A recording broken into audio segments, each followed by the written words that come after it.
Hello friends, welcome to my channel.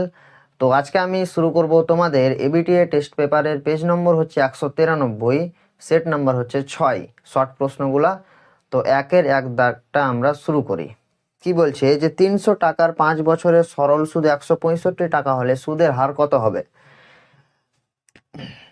একের এক আমি এখানে ডাইরেক্ট উত্তরটা বার করছি। আমরা কি জানি I equal to PTR by 100। এখান থেকে আমি যদি আর এর মানটা বার করি তো কি হয়ে যাবে 100 ইন্টু আই বাই পিটি। আর ইকুয়াল টু পি এর মান 100 ইন্টু আই। আই মানে কত? সুদটা কত দেওয়া আছে এখানে 165 টাকা।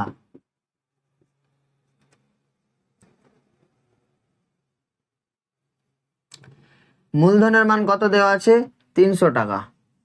টি এর মান হচ্ছে 5 বছর।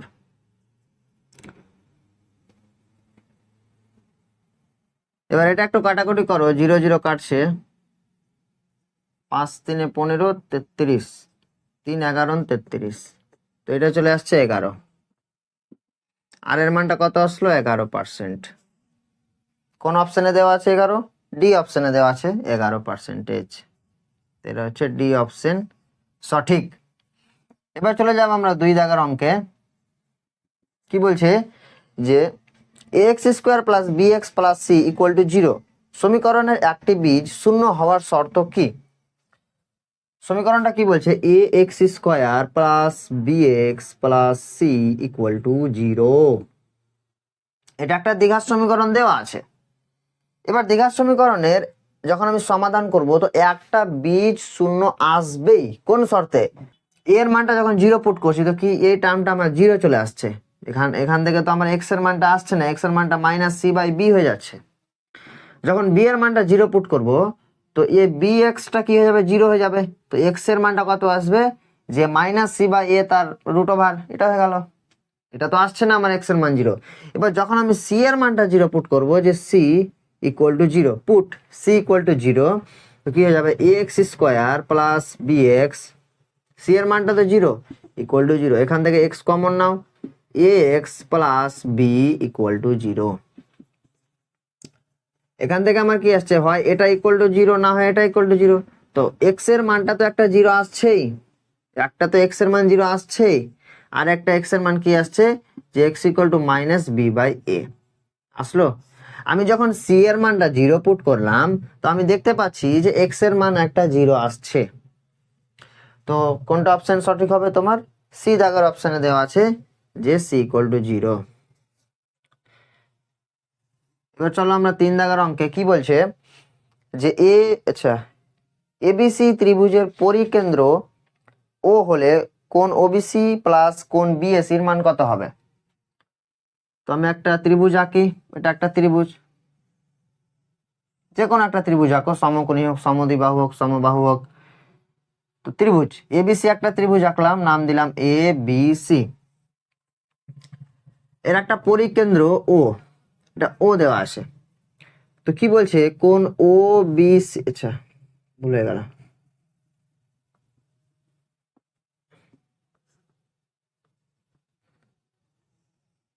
কোন কি বলছে কোন ও বি সি এই মানটা কত হবে আমার?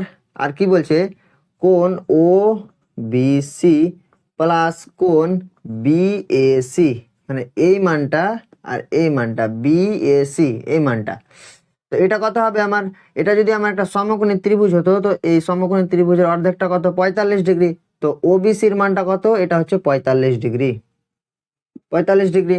আর এটা হচ্ছে কি 45 ডিগ্রি। দেখো ভালো করে, আমি যদি এখানে একটা কি করি যে এখানে একটা যদি আমি এরকম করে দাগটা নিই তো এটা কি হয়ে গেল সমকোণী ত্রিভুজ হয়ে গেল। তো এটা হয়ে যাচ্ছে অর্ধেকটা। তো বিএসি এর মানটা কি হচ্ছে 45 ডিগ্রি। তো কোন ওবিসি এর মানটা কত 45 প্লাস কোন বিএসি এর মানটা হচ্ছে 45। আচ্ছা, তো টোটালটা হয়ে যাচ্ছে 90। কোন অপশনে দেওয়া আছে? বি, বি অপশনে দেওয়া আছে 90 ডিগ্রি হয়ে গেল। এবার চলো 4 দাগের অঙ্কে। কি বলছে sec square theta plus cosec square theta এর ক্ষুদ্রতম মান কত হবে? তো দেখি ক্ষুদ্রতম মান কত হবে বার করি। আচ্ছা আমি নিচে করছি, 4 sec square theta plus cosec square theta এর ক্ষুদ্রতম মান জিজ্ঞাসা করছে। তো সেক স্কোয়ার থিটা মানে কি জানি 1 plus tan square theta. Cosec square theta মানে কি হয় যে 1 প্লাস কট স্কোয়ার থিটা। হলো, এই এক আর এই এক যোগ করলে হয়ে যায় 2।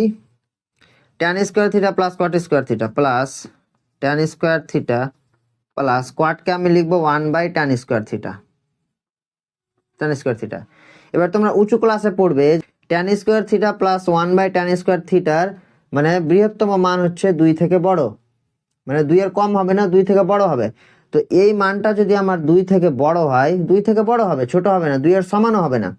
তো tan square theta plus 1 by tan square থিটার মানটা যদি কি হয় যে 2 থেকে বড় হয়, তো এই ক্ষুদ্রতম মান কত 2 হবে, ক্ষুদ্রতম মান 2 হবে।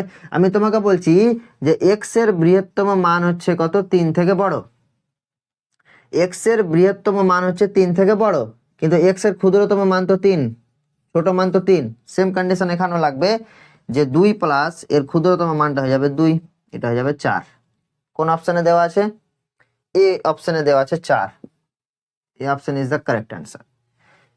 চলে যাবো এবার আমি 5 দাগের অঙ্কে, যে দুটি গোলকের বক্রতলের ক্ষেত্রফলের অনুপাত 1:4 হলে তাদের আয়তনের অনুপাত কত হবে? দুটি গোলকের বক্রতলের ক্ষেত্রফলের অনুপাত, তো গোলকের বক্রতলের ক্ষেত্রফলের অনুপাত কত, যে এখানে অনুপাত বলছে, তো আমি দিলাম যে 4 pi r1 square by 4 pi r2 square, এর মানটা কত দেওয়া আছে 1/4। আমি গোলকের বক্রতলের ক্ষেত্রফলের সূত্র হচ্ছে 4 পাই r স্কোয়ার, তো এখানে যেহেতু অনুপাত বলছে তো r1 r2 হয়ে যাবে, তো 4 পাই কাটলো, r1 বাই r2 এর মানটা কত হয়ে যাবে এখানে 1/2। হ্যালো, এবার এখানে আমার কি করতে হবে যে আয়তনের অনুপাত বার করতে হবে। তো গোলকের আয়তনের সূত্র কি 4/3 পাই r কিউব, এখানে যেহেতু অনুপাত বার করতে বলছে তো r1 cube by 4/3 pi r2 cube, মানটা বার করো।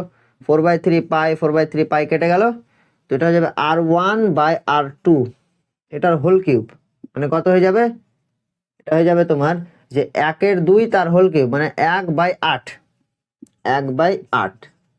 তো গোলকের আয়তনের অনুপাত হচ্ছে 1:8, এটা হচ্ছে উত্তর।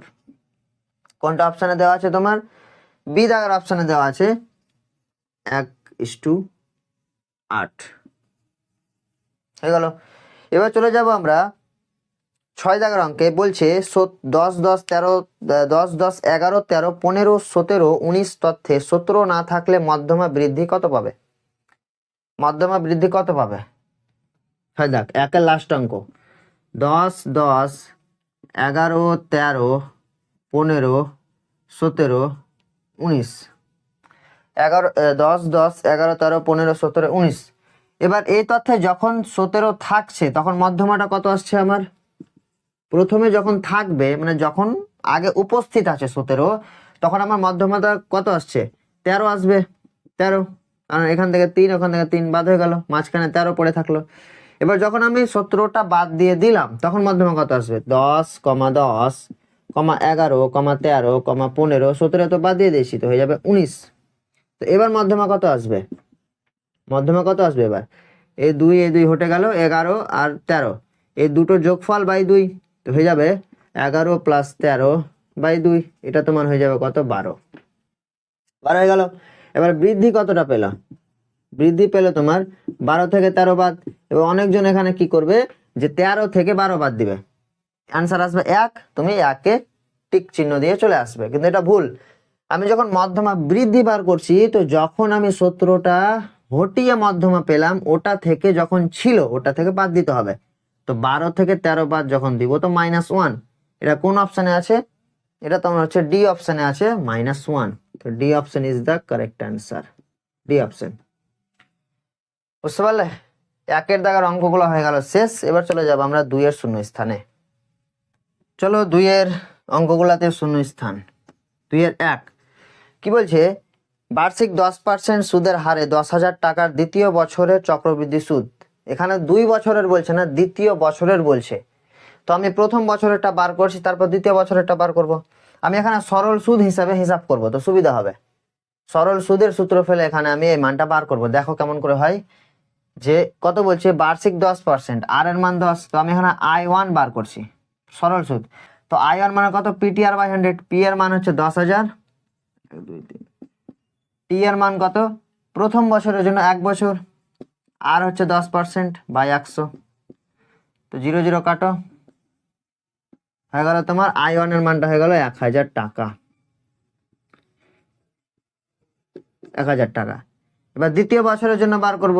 তো দ্বিতীয় বছরে যখন আমি বার করব তো কি হয়ে যাবে, এই যে দ্বিতীয় বছরের যেটা আমার মূলধন কত দেওয়া আছে 10,000, আর প্রথম বছরের সুদের সঙ্গে যোগ হয়ে মূলধন হবে। তো এখানে আমার পি এর মানটা কত হয়ে যাবে টোটাল, যে 10,000 তো মূলধন আছে, প্লাস সুদটা কত আসলো 1,000, 1,000, তো এটা হয়ে যাবে 11,000, 11,000 টাকা। এবার মানটা I2 এর মানটা বার করো, ইজিলি বেরিয়ে যাবে যে PTR/100, পি এর মান এবার আমি এখানে 10,000 ধরবো না, কারণ এটা আমি মূলধন আর ওই সরল সুদটা যোগ করে আমি 11,000 পেয়েছি, তো পি এর মান এটা ধরবো 11,000, 11,000 ইন্টু টি এর মান। এবার এখানে 2 বসিয়ে দিও না, টি এর মান এখানে দ্বিতীয় বছরের বলছে, মানে এখানেও 1 বছর হবে, কারণ আমি প্রথম বছরের যখন আমি বার করলাম তো কত আসলো 1,000 আসলো। এবার দ্বিতীয় বছরের যখন আমি বার করব তো এখানেও 1 হবে, কারণ শুধু আমি দ্বিতীয় বছরেরটাই বার করছি, দ্বিতীয় বছরেরটাই। তো আর মানে হচ্ছে 10% বাই 100, 0 0 কাটলো, হয়ে যাবে তোমার এখানে I2 এর মানটা চলে আসলো এখানে। তো এখানে I2 এর মানটা আসলো 1,100 টাকা, এটাই অ্যান্সার। বুঝতে পারলে? এবার চলে যাবো 2 দাগের অঙ্কে। বলছে x সমানুপাতি yz, y সমানুপাতি ab square এবং z সমানুপাতি b/a হলে x সমানুপাতি কত হবে?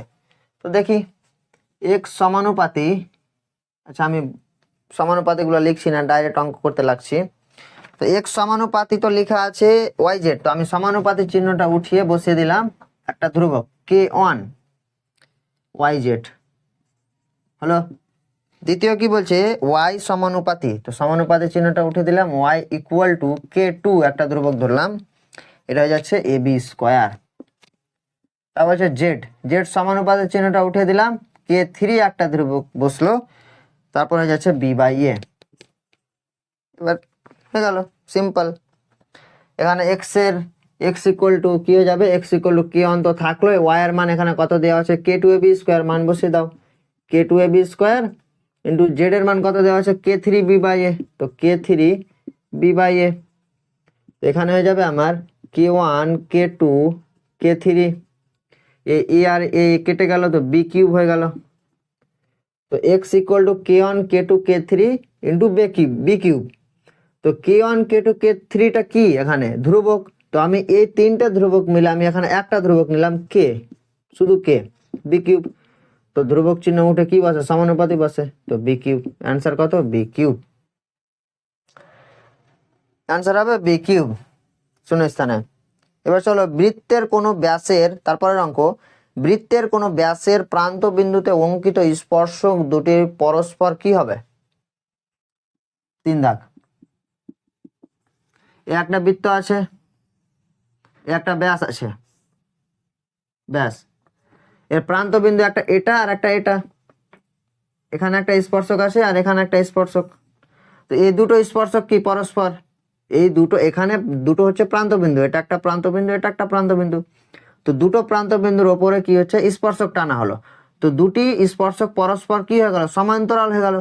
এটা কি, এই দুটো দেখতে সমান্তরাল না, প্যারালাল, সমান্তরাল, তো এটা হয়ে গেল সমান্তরাল, শূন্যস্থান হয়ে যাবে কি সমান্তরাল, এটা অ্যান্সার। চলো 4 দাগের অঙ্কে বলছে 22 ডিগ্রি 30 মিনিট কোণটির বৃত্তীয় মান π/k হলে k এর মান কত হবে? এখানে বার করছি আমি 4 দাগ। 22 ডিগ্রি 30 মিনিট, আমি এটাকে আগে ডিগ্রিতে নিয়ে আসছি, ডিগ্রিতে, এটা কত হয়ে যাবে, যে 22 ডিগ্রি প্লাস 22 ডিগ্রি প্লাস, বা মিনিটকে আমি যদি ডিগ্রিতে নিয়ে আসি তো কি হয়ে যাবে 30/60 ডিগ্রি হয়ে যাবে, 30/60 কি হয়ে যাবে ডিগ্রি হয়ে যাবে, হয়ে গেল। তো এটা হয়ে যাবে 2 আসলো। তো 22 ডিগ্রি প্লাস 1 2, এটা করো, এটা হয়ে যাবে তোমার 2 44 প্লাস 1 মানে 45 ডিগ্রি বাই 2 45.5 হলো, মানে 22 ডিগ্রি 30 মিনিট আমি পেয়ে গেলাম ডিগ্রিতে 45 ডিগ্রি বাই 2 মানে 45.5 ডিগ্রি, মানে এটাই চলে আসছে। তো এবার আমি এটাকে কি করব, যে বৃত্তীয় মানে প্রকাশ করব। এটা তো তোমার ষষ্ঠিক মান, 22 ডিগ্রি 30 মিনিটটা কি ষষ্ঠিক মান, আর আমি বৃত্তীয়তে নিয়ে আসবো। তো সূত্রটা কি, যে আচ্ছা বৃত্তীয় বৃত্তীয় পদ্ধতি, যদি বৃত্তীয় পদ্ধতিতে নিয়ে আসি তো কি হয়ে যাবে, যে পাই বাই 180 ডিগ্রি ইন্টু কি হয়ে যাবে, 45 ডিগ্রি বাই 2, 45 ডিগ্রি বাই 2 কাটাকুটি করো, যে 100, এটা যদি কাটো 45কে 180 দিয়ে কাটলে হয়ে যাবে 4, তো এটা হয়ে যাবে তোমার পাই বাই 4, পাই বাই 4 2 8, তো পাই বাই কে, কে এর মান কত, এখানে 8 হয়ে গেল। এখানে কি বলছে, যে 22 ডিগ্রি 30 মিনিট এর বৃত্তীয় মান যদি পাই বাই কে হয়, তো এখানে পাই বাই 8 আসলো, তো কে এর মান কত, 8 আসলো, কে এর মান 8, এটা অ্যান্সার, এটা অ্যান্সার, কে এর মান হচ্ছে 8। তারপর 5 দাগের অঙ্ক বলছে যে একটি সমকোণী চৌপলের কর্ণের সংখ্যা কত। এখানে আমাকে একটা কথা বলো, যে সমকোণী চৌপল মানে কি। সমকোণী চৌপল মানে হচ্ছে আয়ত ঘন। সমকোণী চৌপলকে তো আমরা আয়ত ঘন বলি, বা আয়ত ঘনকে আমরা সমকোণী চৌপল বলি। তো একটা আয়ত ঘনের বা একটা আয়ত ঘনকের কর্ণের সংখ্যা কয়টি, 4টা, এদিকে একটা ওইদিকে একটা, ওই পাশ থেকে আর এই পাশ থেকে, টোটাল 4টা কর্ণের সংখ্যা। তো এখানে অ্যান্সার হয়ে যাবে যে একটি সমকোণী চৌপলের কর্ণের সংখ্যা হচ্ছে 4টি, মানে 4টি, আমি এটা দেখাচ্ছি 4টি। 6 দাগে অঙ্কটা হচ্ছে যে প্রথম 5টি অযুগ্ম স্বাভাবিক সংখ্যার যৌগিক গড়।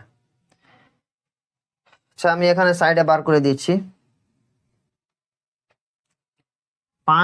প্রথম 5টি মানে 1 থেকে শুরু করে প্রথম 5টি অযুগ্ম সংখ্যা কি কি, মানে বিজোড় সংখ্যা। তো এটা হয়ে যাচ্ছে তোমার 5 4, 5 দাগ তো হয়ে গেল, 6 দাগ। তো প্রথম 5টি অযুগ্ম সংখ্যা কি কি, অযুগ্ম 1 3 5 7 9, এটাই 5টা অযুগ্ম সংখ্যা মানে বিজোড়। এটার গড় কিভাবে বার করব, এই সবটি সংখ্যার যোগফল বাই কটা সংখ্যা আছে ওটা দিয়ে ভাগ।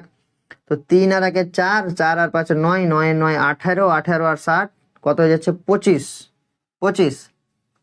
তো এই 4টা সংখ্যার যোগফল হচ্ছে গড় ইকুয়াল টু 4টা সংখ্যার যোগফল হচ্ছে কত 25 বাই কটা সংখ্যা আছে, 5টা সংখ্যা আছে, 5 দিয়ে ভাগ, তো এটা আনসার হয়ে যাবে 5। তো গড় কত আসলো আমার 5, বুঝতে পারলে।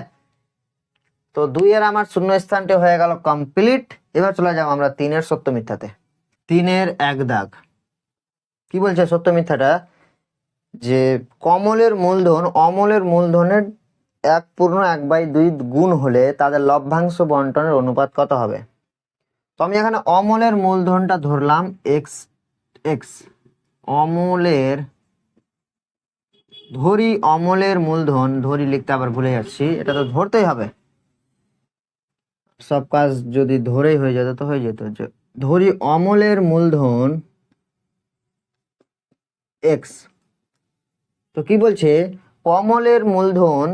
অমলের মূলধনের কি বলছে 1.5 গুণ মানে 1/1/2। তো তাদের কি লভ্যাংশ বন্টনের অনুপাত কি 2:3 হবে। তো কমলের মূলধন কত হয়ে যাবে আমার, এটার 1.5 গুণ মানে এক্স ইন্টু 1/1/2 1.5 গুণ অনুপাত কত এক্স। সিম্পল।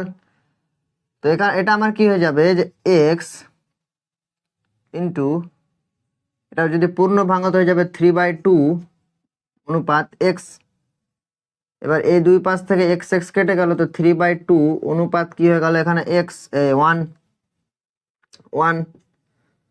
তো এবার মানে এই পারে আর ওই পারে কি করব, যে পূর্ব পদ আর উত্তর পদ কি করব 2 দিয়ে গুণ করব, তো 3:2 হয়ে যাবে। তো লভ্যাংশ বন্টন অনুপাত তো এখানে আমার আসলো 3:2 আর বইয়ে দেওয়া আছে 2:3, এটা হয়ে গেল মিথ্যা। মানে কি ভুল।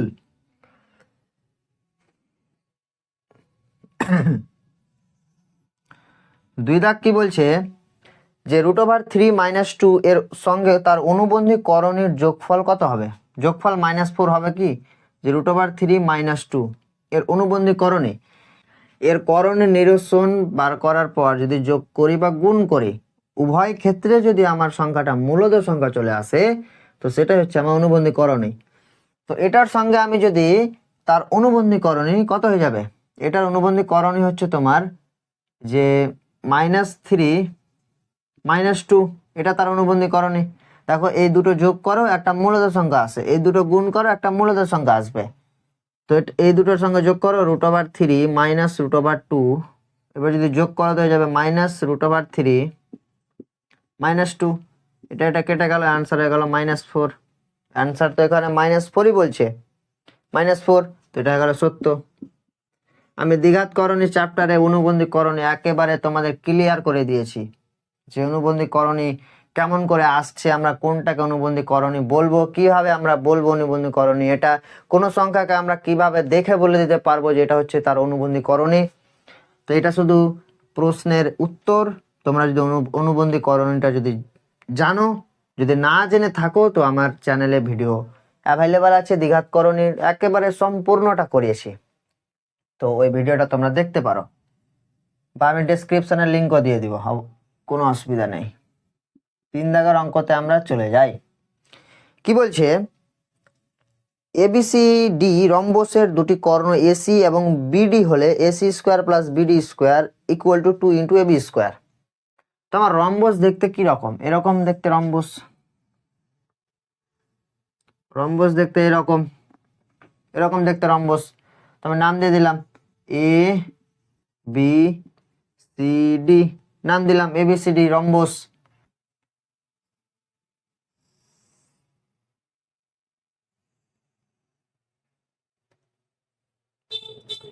ABCD রম্বসের দুটি কর্ণ, এটা একটা BD একটা কর্ণ, একটা AC একটা কর্ণ। তো আমার সম্পর্কটা এখানে কি বলছে, যে সম্পর্কটা এখানে বলছে যে AC² + BD², লিখে দিচ্ছি সম্পর্কটা, AC² + BD² = 2 × AB², 2 × AB²। তো এটা সত্য হচ্ছে না এটা মিথ্যা হচ্ছে, দেখি। AC² মানে কোনটা, AC², এই কর্ণটা, এই বাহুটা, BD² মানে এই বাহুটা, 2 × AB², এই বাহুটা, মানে এই দুটোর স্কোয়ার করার পর যখন যোগ করব, তো এই বাহুটা কি আসবে, এই বাহুর কি 2 গুণ আসবে, ওটা আমাকে দেখতে বলছে। তো আমি সাপোজ আমি সংখ্যা দিয়ে এটা তোমাকে বুঝিয়ে দিচ্ছি, কোনো একটা সংখ্যা ধরো, আমি 3 ধরলাম, 3। তো এসির মানটা আমি 3 নিলাম, এই এসি বাহুটার দৈর্ঘ্য আমি নিলাম 3, বিডি বাহুটার দৈর্ঘ্য আমি নিলাম কত, 3।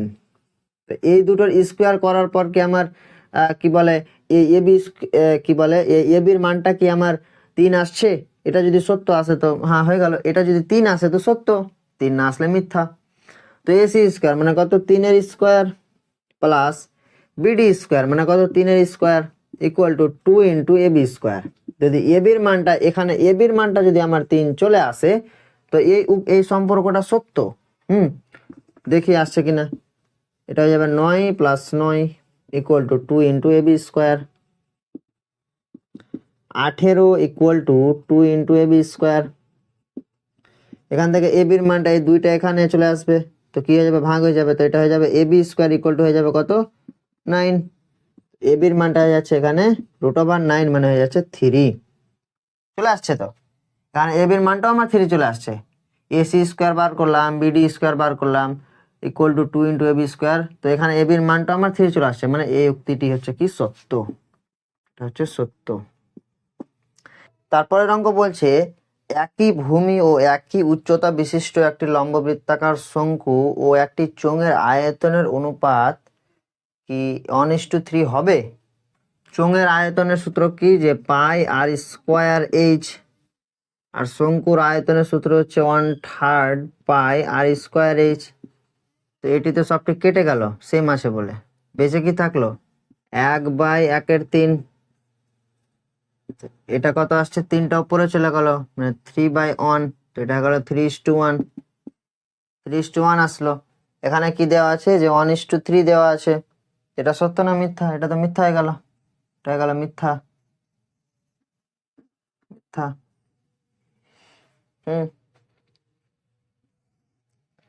তারপর লাস্ট অঙ্ক বলছে কোনো তথ্যের সংখ্যাগুরু মান একটির বেশি হতে পারে। হ্যাঁ, এটা তো সত্য। যেখানে ধরো একটা তথ্য দেওয়া আছে, ধরো 10 10 10, তারপর দেওয়া আছে 5 2 2 2 3 3 3। এবার এটার ক্ষেত্রে সংখ্যাগুরু মান কত হবে? 10 হয়ে যাবে, 2 হয়ে যাবে আর 3 হয়ে যাবে। বুঝতে পারলে? মানে একটির বেশি হচ্ছে সংখ্যাগুরু মান, মানে হচ্ছে 10 2 আর 3। এটাই আমার সংখ্যাগুরু মান। তো একটির বেশি তো হচ্ছে, তো এটা হয়ে গেল সত্য। সত্য। তো আজকে আমাদের হয়ে গেল সবটি প্রশ্ন কমপ্লিট, শর্ট প্রশ্নগুলা। তো আশা করছি তোমাদের ভিডিওটা ভালো লেগেছে। এর পরের দিন আমি নিয়ে চলে আসবো সেট নাম্বার 7। তো তোমরা অঙ্ক প্র্যাকটিস করতে থাকো। তোমরা যারা চ্যানেলটা সাবস্ক্রাইব করোনি অবশ্যই সাবস্ক্রাইব করো এবং বন্ধু বান্ধবদের মধ্যে আমার এই ভিডিওগুলো শেয়ার করো, যেন তারাও আমার ভিডিও দেখার সুযোগ পায়। তো দেখা হবে এর পরের ভিডিওতে। সবাই ভালো থেকো। Thank you.